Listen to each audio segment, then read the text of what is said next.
คนได้หูเลยบ้านแบ่ง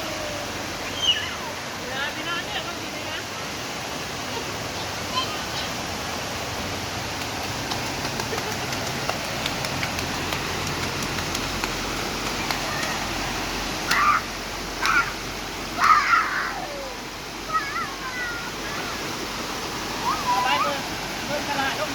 สบายดีทุกคนตอนนี้มาลินตาดเนาะ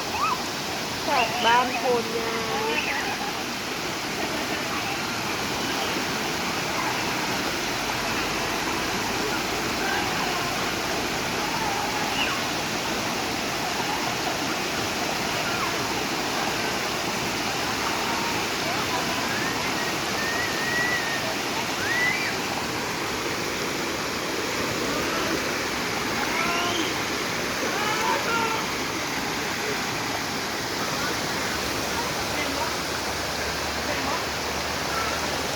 บรรยากาศจะเป็นประมาณนี้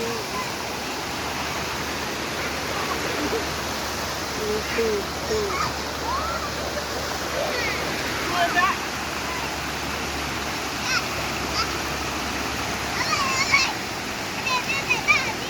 เมืองตลาดนี่เมืองตลาดเนี่ยต้องเลยนะคุณเมืองตลาดต้องเลยนะต้องเลยนะ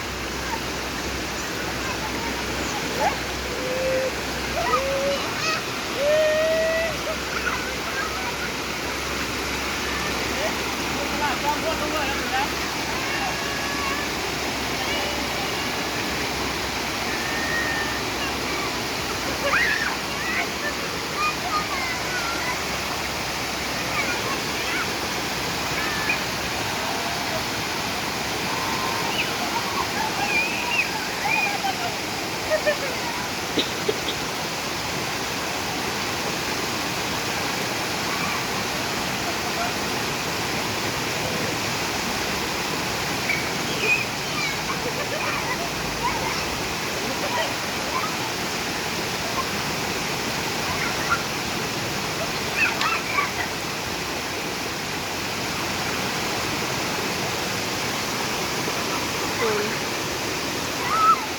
ปูนม่วนบ่ลูกม่วนบ่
แล้วบ่บ่จบจนกำ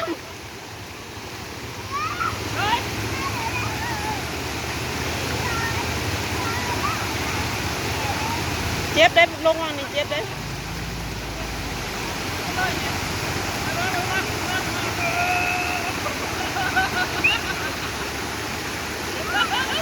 ยืดนะยืดนะยืดนะยืดนะยืดเลยยืดเลย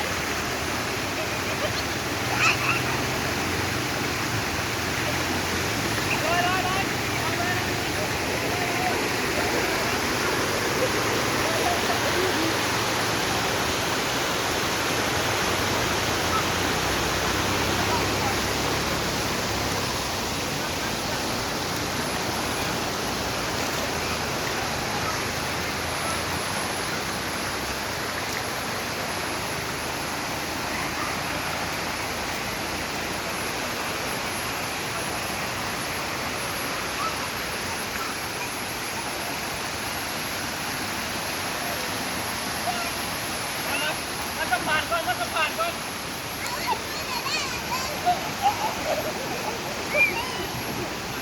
มันต้องผ่านเรียกก่อน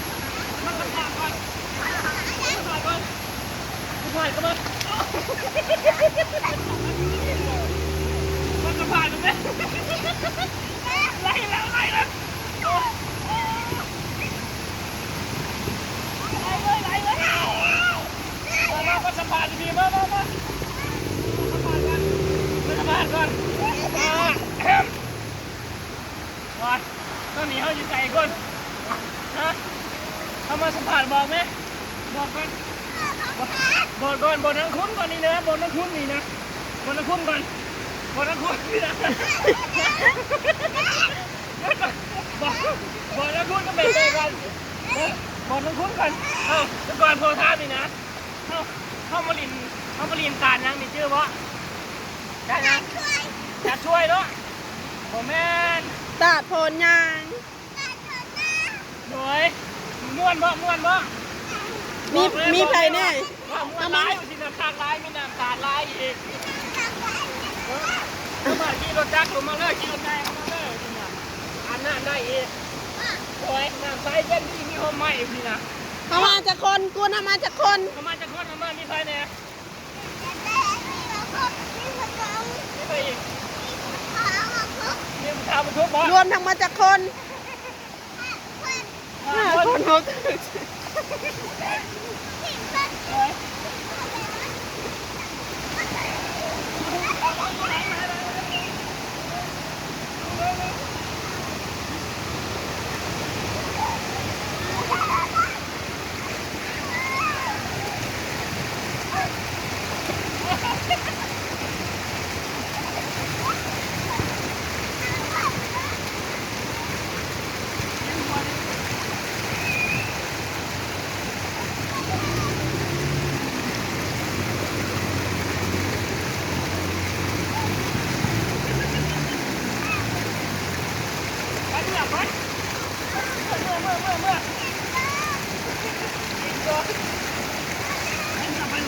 คุณหนาวแล้วบอกเลยว่ายังบ่ดาวซบจนกัด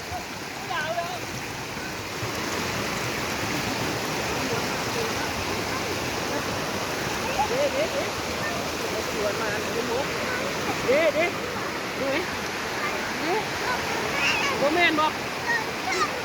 คนเบาเอ้ยมันจะคือเนาะ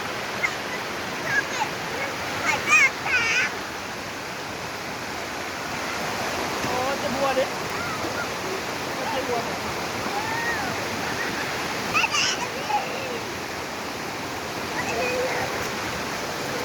คุณม่วนบ่มาลินตาดนี่ม่วนบ่ม่วนบ่หรือบ่ม่วนมื้ออื่นมาอีบ่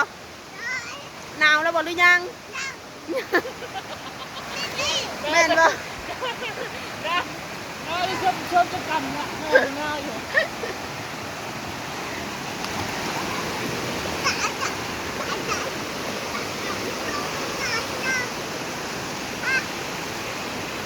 เจ็บคุณหมอบัวดิ